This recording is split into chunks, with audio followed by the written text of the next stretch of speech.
Hey, what's up guys? I want to make a quick video about spontaneous body movements, aka Kriyas or Qigong. I don't know, there's probably other terms in other cultures for this. In the West, maybe it's known as restless leg syndrome, I'm not sure. To me, restlessness is more like this, I'm constantly moving, I can't stop. But the spontaneous body movements I'm talking about are more jerky, generally. It feels like this impulse or pressure builds up and then it releases. And when it first started happening to me about 15 or so years ago, I didn't know what it was. And there wasn't a lot of literature that I could find or videos or anything, books that were talking about specifically what was happening to me. So I was kind of at a loss for a long time. And again, that's why I'm making this video. So if this is happening to you, it could be potentially because of energy in the body being released, because of tension being released and things like this. And again, there are many causes for it. I won't get into those too much here. Just want to sort of open up the conversation and talk a little bit about my experience with them. So for a long time, I was kind of on my own with this. Couldn't find any teachers who had direct experience with it. They had heard about these things and such. And it sort of kept progressing and becoming more and more powerful. The movements became more frequent, and it was basically just happening to me constantly all day long. It progressed at a certain point to becoming more utterances, we could say, mantras and things like this being spontaneously spouted from me, which was, pretty bizarre when it started happening. That wasn't until years and years later.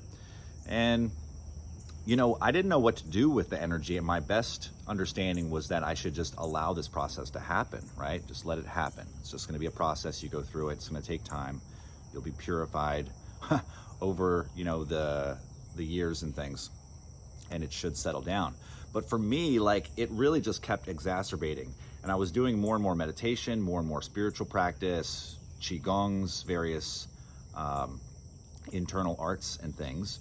And what this tends to do for a lot of people is, well, it increases the energy, right? That's why we're doing it. It's Qigong. So we're developing more and more and more and increasing. And so what that's doing is it's like taking this kink in a hose and applying the pressure of a fire hydrant through it, and we're just blasting into it, right? This pressure.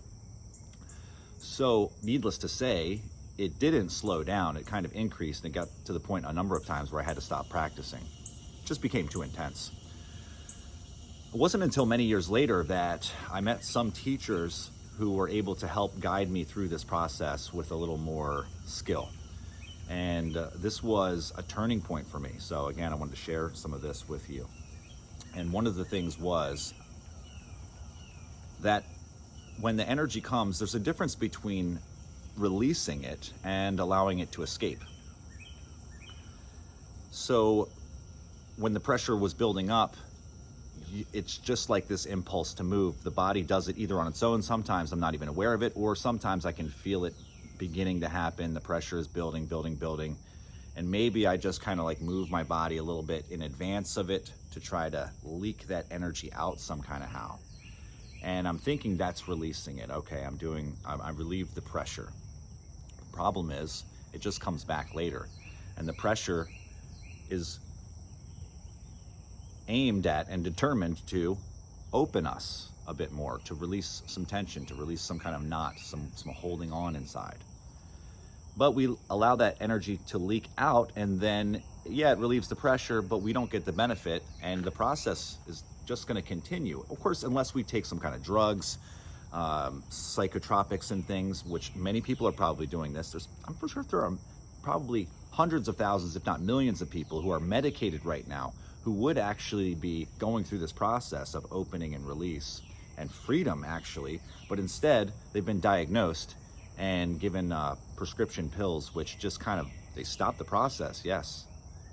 They numb us down, but it's not a solution.